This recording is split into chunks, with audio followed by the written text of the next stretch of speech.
This is day 97 of the Daily Bread Bible Study. We are continuing in 2 Samuel, now looking at chapters 20 through 22. In 2 Samuel 20, verse 1, now a scoundrel named Sheba, son of Bichri, a Benjaminite, happened to be there. He sounded the trumpet and cried out, "We have no portion in David, no share in the son of Jesse. Everyone to your tents, O Israel." Sheba then leads the people of Israel to defect from King David. The king instructs his commander to pursue the defectors, which Commander Amasa fails to do in the allotted time. Is this because Amasa sympathizes with the defectors, knowing that Amasa has joined Absalom against King David? Well, King David then instructs Abishai to go, and the former commander Joab to go with his brother. Joab meets Amasa, the man who replaced him, and judging him as an unfit replacement, Joab kills Amasa with one forceful strike. Joab leaves the slain man in the spot that he struck him, which causes a scene. One of Joab's men states, "Whoever favors Joab and whoever is for David, let him follow Joab." After removing the body, everyone turns and follows Joab. The forces of David follow Abishai and Joab to the city of Abel, where the defector Sheba is hiding. They plan to siege the city, and a wise woman then speaks with Joab in 2 Samuel 20, verse 19. "I am one of those who are peaceable and faithful in Israel. You seek to destroy a city that is the mother in Israel. Why will you swallow up the heritage of the Lord?" They agree not to siege the city, and in return for the head of the defector. The woman and the city grant the request, tossing his head over the wall. With the uprising stopped, everyone returns home. Joab then regains his position as commander, and the rest of David's leaders are noted. In 2 Samuel chapter 21, breaking promises has consequences. For the Israelites, they believe that the Lord sent a famine for 3 years. Upon investigating, the cause is King Saul not respecting a promise made to the Gibeonites. This goes back to the first days of the conquest of Canaan.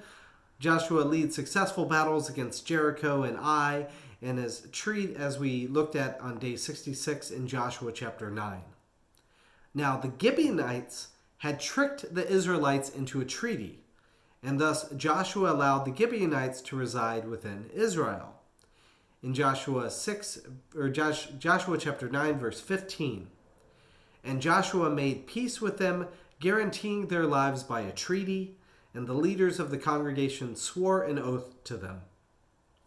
But King Saul has different ideas. In 2 Samuel 21, verse 2, although the people of Israel had sworn to spare them, Saul had tried to wipe them out in his zeal for the people of Israel and Judah.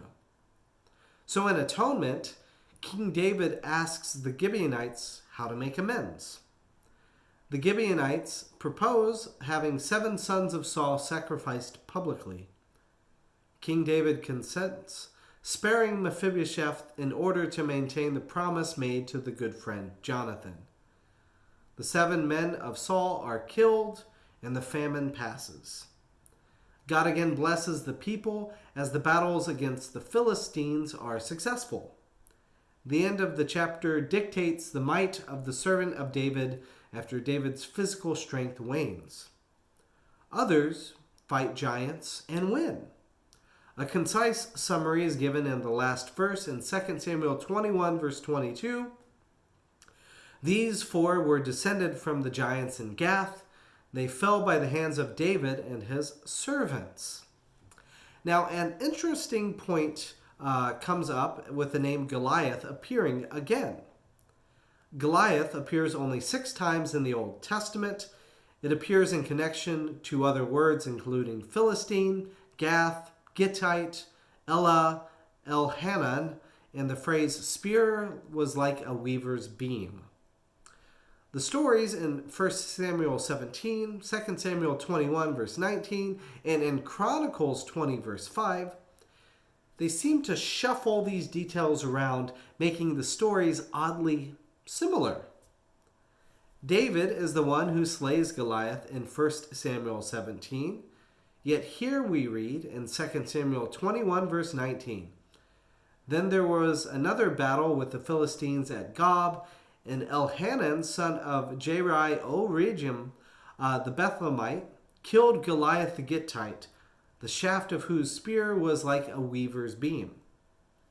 It is as if the details of the story got recycled in order to make narrative points, namely that God gives defeat over the imposing Philistine forces by David and his companions.